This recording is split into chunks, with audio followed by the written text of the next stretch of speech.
दोस्तों आज के इस वीडियो में हम 5G से निकलने वाले रेडिएशन के बारे में बात करेंगे। क्या इससे निकलने वाले रेडिएशंस इतने हार्मफुल हैं कि हमारे बॉडी या हमारे इकोसिस्टम को नुकसान पहुंचा सकता है, और क्या इस रेडिएशन से निकलने की वजह से बहुत सारे जगहों पर जहां टेस्टिंग हो रही है या जहां इंस्टॉलेशन हो चुका है वहां बर्ड्स मर रहे हैं। 2 दिन पहले आपने देखा होगा कि जूही चावला ने दिल्ली हाई कोर्ट में एक पिटीशन दिया था इसके खिलाफ कि जो 5G टावर की टेस्टिंग हो रही है उससे जो रेडिएशन निकल रहे वो एनवायरनमेंट को नुकसान पहुंचा रहा है, और उसी को लेकर जूही चावला ने दिल्ली हाई कोर्ट में पिटीशन किया था कि ताकि ये इंश्योर हो सके कि ये जो 5G का टावर इंस्टॉल हो रहा है वो सेफ है। लेकिन फिर बाद में दिल्ली हाई कोर्ट ने इस मामले को खारिज कर दिया और उल्टा ही जूही चावला पर 20 लाख का फाइन लगा दिया गया और कहा कि ये पब्लिसिटी स्टंट था जूही चावला का। आइए जानते हैं इस रेडिएशन के बारे में पूरी बातें। और आगे बढ़ने से पहले अगर अभी तक आपने मेरे इस चैनल को सब्सक्राइब नहीं किया है प्लीज़ इसको सब्सक्राइब कर लें और इस वीडियो को लास्ट तक देखें ताकि आपको पूरी बातें समझ में आ सके, और बीच में इस वीडियो को स्किप ना करें वरना आप फिर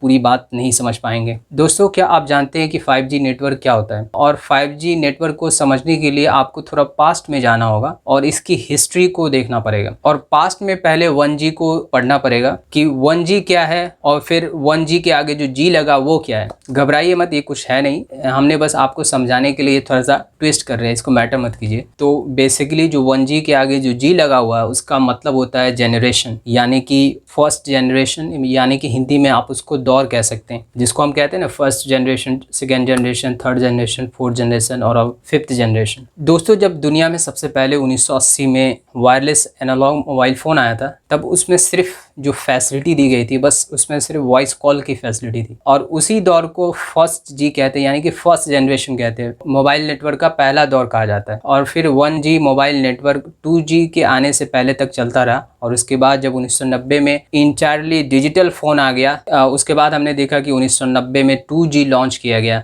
जिसमें वॉइस कॉलिंग की फैसिलिटी के साथ साथ SMS और वॉइस मेल की भी फैसिलिटी कर दी गई थी। और इसी तरह day by day mobile field में नया डेवलपमेंट होता गया, एडवांसमेंट होता गया। फिर हमने देखा 3G आया, 4G आया और अब 5G आ गया। तो ये जितने भी जनरेशन हैं वो मोबाइल में जितने चेंजेस या जितने डेवलपमेंट आए उसको कहते हैं, और उसके बाद लगातार डेवलपमेंट होता गया। 2000 में 3G आ गया, 2010 में 4G आ गया जिसमें डाटा ट्रांसफ़र करने की फैसिलिटी हो गई, वेब ब्राउजिंग की फैसिलिटी आ गई, शेयर करने की फैसिलिटी आ गई, GPS ट्रैकिंग का सिस्टम आ गया। और फिर जब 4G और एडवांस हुआ तो इसकी स्पीड और बढ़ा दी गई जिसमें वर्चुअली हम किसी भी लोगों से कनेक्ट हो सकते हैं। और आप सब बहुत अच्छे से जान रहे होंगे क्योंकि आप सब स्मार्टफोन यूज़ कर रहे हैं कि दुनिया कहाँ से कहाँ पहुँच गई, मोबाइल में क्या क्या फीचर्स आ गया। अब बात करते हैं 5G की। 5G तो भारत में लॉन्च नहीं हुआ लेकिन अभी टेस्टिंग चल रही है जिसमें भारत सरकार ने कुछ कंपनी को इसका लाइसेंस दिया, जैसे भारती एयरटेल, रिलायंस जियो, वोडाफोन आइडिया और MTNL। और दुनिया के कई देशों में ये 5G लॉन्च हो चुका है, इंस्टॉल हो चुका है। और इस 5G के बारे में कहा जा रहा है कि ये 4G के मुकाबले 100 गुना ज़्यादा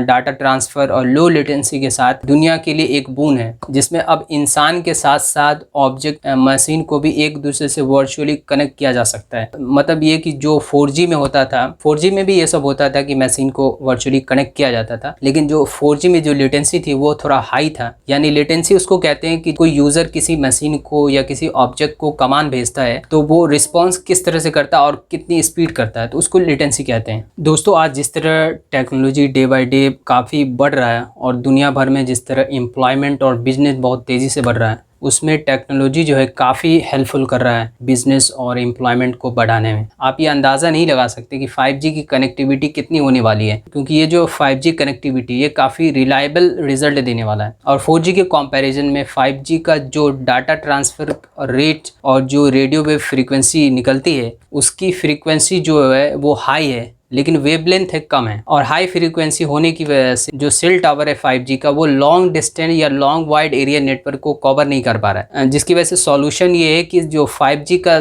छोटा छोटा टावर है वो काफ़ी तादाद में लगाया जाए। यानी आप थोड़े थोड़े डिस्टेंस पे इसके टावर देखेंगे। फॉर एग्जांपल स्ट्रीट लाइट के ऊपर लग सकता है या ट्रैफिक लाइट के ऊपर लग सकता है। वहीं 4G की फ्रीक्वेंसी कम थी और उसके टावर भी बहुत कम होते थे, इसलिए क्योंकि उसका टावर जो काफ़ी लार्ज एरिया को कवर कर लेता था। लेकिन उसमें क्या होता होता था कि वो डाटा जो है ज़्यादा ट्रांसफ़र, हायर रेट ट्रांसफ़र नहीं होता था उसमें। और यही वजह है कि लोगों के मन में ये सवाल है कि क्या इसकी वजह से अगर ज़्यादा सेल टावर लगाए जाएंगे तो क्या इससे इकोसिस्टम को नुकसान पहुंचेगा, क्योंकि ये सीधा इम्पैक्ट लोगों को होगा, क्योंकि बहुत ज़्यादा ये सेल टावर लोगों के आसपास होगा और इससे इन्वायरमेंट पर नुकसान पड़ सकता है। और इसी रेडिएशन यानी कि इलेक्ट्रोमैग्नेटिक रेडिएशन जो सेल टावर से निकलते हैं, या वो 4G के टावर हो या 5G के टावर हो, हर टावर जो कम्युनिकेट करता है एक दूसरे एरिया से, तो वो रेडियो वेव फ्रीक्वेंसी के थ्रू होता है। और रेडिएशन होता है, या रेडिएशन बेसिकली एनर्जी के रूप में एक एनर्जी का ट्रांसफ़र होता है। और इसी को समझने के लिए आपको थोड़ा साइंस समझना पड़ेगा इसके पीछे का। और ज़्यादा डिटेल में नहीं जाते हुए मैं आपको सिंपल तरीके में बताता हूँ। बेसिकली रेडिएशन को दो पार्ट्स में बांटा गया है। पहला है आयनाइजिंग रेडिएशन, दूसरा है non ionising radiation. Ionising radiation उसको कहते हैं जिसकी जो फ्रीक्वेंसी है वो काफ़ी हाई होती है, उसकी फ्रीक्वेंसी हाई होती है और वेवलेंथ कम होता है, जिसकी वजह से क्या होता है कि हाई कंसंट्रेटेड एनर्जी निकलता है और वो इतना पावरफुल होता है कि किसी भी सेल को या ऑर्गन को नुकसान पहुंचा सकता है या किसी एटम को तोड़ सकता है। जिसमें आता है एक्सरे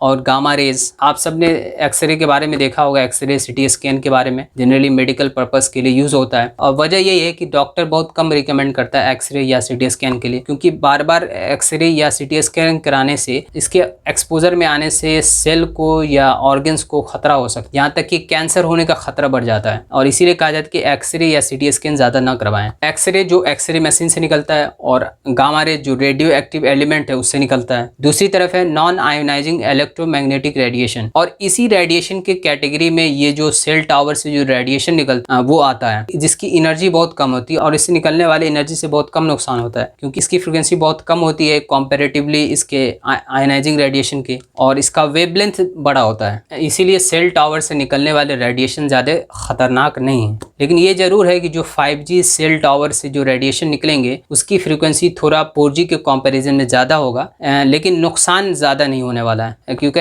इसका कोई साइंटिफिक प्रूफ नहीं है। और रेडियो वेव जो आता है वो लो एनर्जी की कैटेगरी में आता है, और इसीलिए आप इस बात से इत्मीनान हो जाएं कि इससे कोई नुकसान नहीं होता है शॉर्ट टर्म के लिए। लॉन्ग टर्म के लिए मे भी हो सकता है, लेकिन इसकी भी पूरी अभी जानकारी नहीं है। आप जानते हैं कि WHO और अमेरिकन कैंसर सोसाइटी इस पर क्या कहती है। तो आपको बता दें कि WHO और अमेरिकन कैंसर सोसाइटी ने ये साफ कर दिया है कि इससे कोई खतरा नहीं है, और इसका कोई अभी तक साइंटिफिक प्रूफ नहीं है कि इस रेडिएशन से निकलने से कोई ह्यूमन हेल्थ पर या इकोसिस्टम पर कोई नुकसान हो रहा है। WHO ने यह भी कहा कि ना तो इसके टेस्टिंग से और ना ही इंस्टॉलेशन से कोई बड़ा खतरा है, और अभी तक ऐसी कोई स्टडी दोनों तरफ से नहीं है, और ना ही कोई कॉन्क्लूसिव स्टडी इस पर है। यानी कि हम इस बात को पूरी तरह भी नहीं कह सकते कि इससे कोई नुकसान होता है या नहीं होता है, लेकिन एक बात तो है कि इससे ज़्यादा नुकसान नहीं होने वाला है। अब आते हैं कि फिर लोगों के मन में ऐसे सवाल क्यों हैं, और क्यों कुछ लोगों का ऐसा कहना है कि इससे ह्यूमन हेल्थ और इकोसिस्टम पर और इससे बर्ड्स मर रहे हैं। तो ऐसे सवाल ज़्यादातर बकवास और अफवाह है, क्योंकि इसका कोई ऑथेंटिकेशन नहीं है। और जहाँ तक लोगों का कहना है कि इससे बर्ड्स मर रहे हैं जहाँ जहाँ टेस्टिंग या इंस्टॉलेशन हुआ है, तो जिस वायरल पिक्चर की वो बात कर रहे हैं उसकी सच्चाई कुछ और है, और उस बर्ड्स के मरने का रीज़न कुछ और है। उसका रीज़न ये 5G